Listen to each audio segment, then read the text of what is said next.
वर्तमान में हिंदू समुदाय पर क्या लागू होता है जानते हो? जब टाइटैनिक समुद्र में डूब रहा था तो उसके आसपास 3 ऐसे जहाज मौजूद थे जो टाइटैनिक के मुसाफिरों को बचा सकते थे। सबसे करीब जो जहाज मौजूद था उसका नाम था सैमसन। वो हादसे के वक्त टाइटैनिक से मात्र 7 मील दूरी पर था।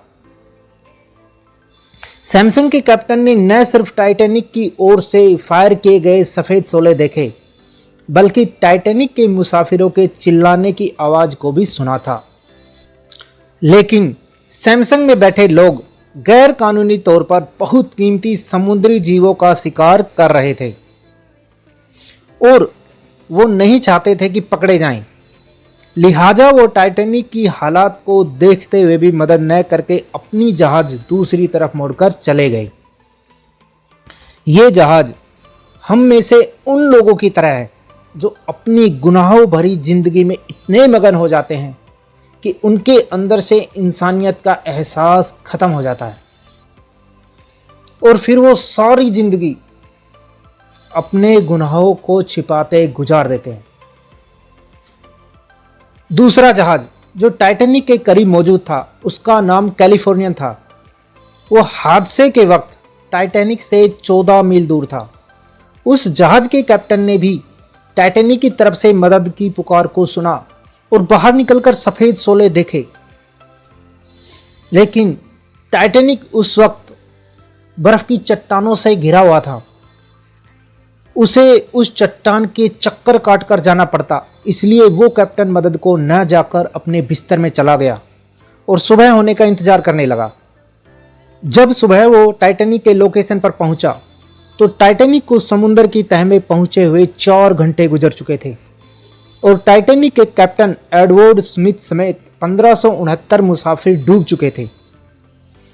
ये जहाज हम लोगों में से उनकी तरह है जो किसी की मदद करने में अपनी सहूलत और आसानी देखते हैं और अगर हालात सही ना हो तो किसी की मदद करना भूल जाते हैं।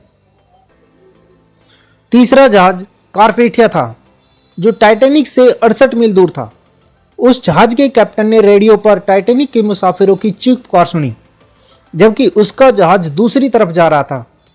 उसने फौरन अपने जहाज का रुख मोड़ा और बर्फ की चट्टानों और खतरनाक मौसम की परवाह किए बगैर मदद के लिए रवाना हो गया।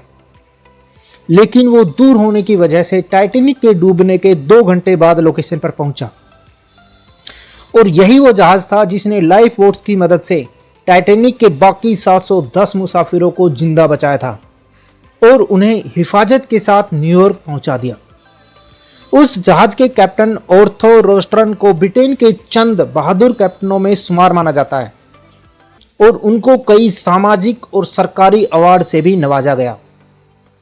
याद रखिए, हमारी जिंदगी में हमेशा मुश्किलात रहती हैं, चैलेंज रहते हैं, लेकिन जो इस मुश्किलात और चैलेंज का सामना करते हुए भी इंसानियत की भलाई के लिए कुछ कर जाए, उन्हें ही इंसान और इंसानियत हमेशा याद रखती है। मौजूदा हालात में हमारे चारों तरफ बड़े पैमाने पर लोगों को मदद की ज़रूरत है। अपनी सामर्थ्य व सुविधानुसार मदद जरूर करें और अपने हिंदू धर्म रूपी टाइटैनिक को डूबने से पहले जितना बचा लोगे वही हमारा पुण्य होगा। याद रखें, राष्ट्र सर्वोपरि है। जय श्री राम, हर हर महादेव।